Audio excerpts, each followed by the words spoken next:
Friends, ನಾವು ಗಾಜಿನ ಬಾಟ್ಲನ್ನ like jam bottle type ತರ್ತೀವಿ. ಸೊ ಅದು ಗಾಜಿನ ಬಾಟ್ಲಲ್ಲಿರುತ್ತೆ. ಅದನ್ನು ರೀಯೂಸ್ ಹೆಂಗೆ ಮಾಡ್ಕೋಬೇಕು ಅಂತ. ಈಗ ಸುಮ್ಮನೆ ಲೈಕ್ ಗ್ಲಾಸ್ ಟೈಪ್ ಯೂಸ್ ಮಾಡ್ಕೋಬೋದಲ್ಲ ಇದನ್ನಂತ ಹೇಳಿ. ನಾವು ಈಸಿಯಾಗಿ ಇದನ್ನು ರಿಮೂವ್ ಮಾಡಬೇಕಂತಂದರೆ ಸ್ವಲ್ಪ ಗ್ಯಾಸ್ ಮೇಲೆ ಇದನ್ನು ಬಿಸಿ ಮಾಡಿಕೊಂಡು ಆ ಪೇಪರ್ನ ರಿಮೂವ್ ಮಾಡಿ, ಯಾಕೆ ಸುಮ್ಮನೆ ವೇಸ್ಟ್ ಮಾಡಬೇಕು. ನಾನು ಎಷ್ಟೋ ಬಾಟ್ಲನ್ನ ಬಿಸಾಗಿಬಿಟ್ಟಿದ್ದೀನಿ. ನಂತರ ಒಂದು ಐಡಿಯಾ ಬಂತು, ಯಾಕೆ ವೇಸ್ಟ್ ಮಾಡೋದು ಅಂಥೇಳಿ. ಸೊ ಇದನ್ನು ಕ್ಲೀನ್ ಮಾಡಿ ಇಟ್ಕೊಂಡೆ.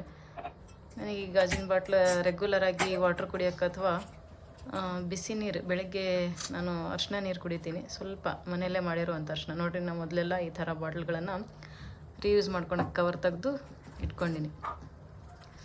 ಸೊ ಯಾವುದೇ ರೀತಿ ಪ್ರಾಡಕ್ಟ್ ಬಂದರೂ ಅದು ವೇಸ್ಟ್ ಆಗಲಾರ್ದಂಥ ಪ್ರಾಡಕ್ಟ್ ಇತ್ತಂದರೆ ಅದನ್ನು ರೀಯೂಸ್ ಮಾಡ್ತಾ ಇರ್ತೀನಿ. ನೋಡಿ, ನೀರನ್ನು, ಬಿಸಿ ನೀರು, ಸ್ವಲ್ಪ ಉಗುರು ಬೆಚ್ಚ ನೀರು, ಇದು ಸ್ವಲ್ಪ, ಜೊತೆಗೆ ನಮ್ಮ ಮನೆಯವರಿಗೂ ಒಂದು ಗ್ಲಾಸ್ ವಾಟ್ರ್ ಕೊಡ್ತೀನಿ.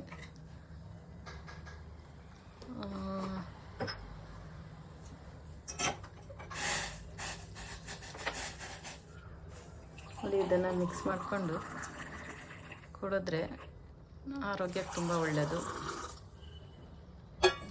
ಲೈಕ್ ಇದು ಎಲ್ಲ ನಮ್ಮ ದೇಹದಲ್ಲಿರೋ ಮಿಷನ್ನ ಪ್ಯೂರಿಫೈ ಮಾಡಂಗೆ.